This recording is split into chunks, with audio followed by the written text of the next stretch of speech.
I thought I'd go for a walk through the salt marsh and look for white-fronted chats. They're a striking little black and white bird, native to Australia, and a bit of a favourite with bird watchers. The chats aren't here all year round, but I've heard their squeaky toy calls recently, so now's the time to try and get a shot.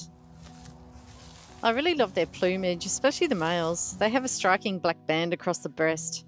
The females are a bit more brownish grey, but they're still very cute. They're pretty small, and they're on the ground in boggy conditions, which presents a few challenges for photographing them.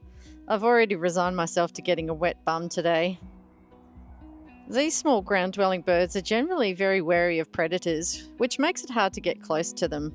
But I have a few tricks up my sleeve. It was a foggy start, but it's clearing up into a beautiful day now. And I'm trying not to get distracted by all the other subjects along the way, which is not easy.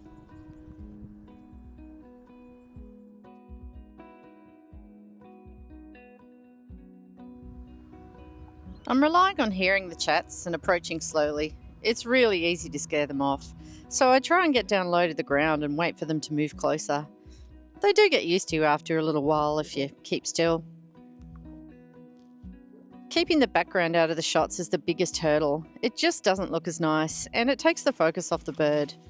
By staying as low as possible, I have the best chance of getting a clean background, or at least a nicely blurred one. Now, if I could just find a few, we'd be right. Here we go. I can hear some over there. They're in the campfire.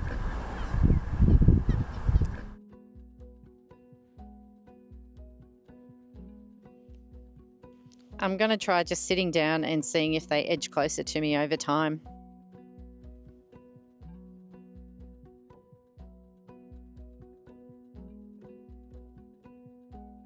Yep, we're in luck. They've moved a little bit closer. I have to be mindful of the bright white in the plumage on this sunny day and make sure I underexpose so I don't lose the detail. It's a good tip for any bird with white feathers.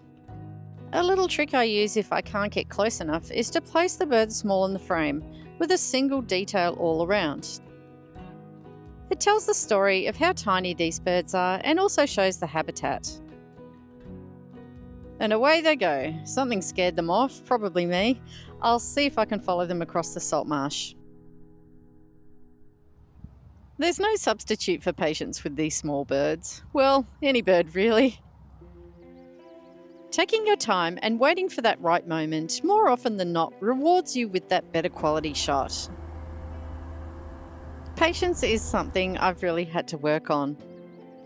But I've only ever regretted leaving too soon.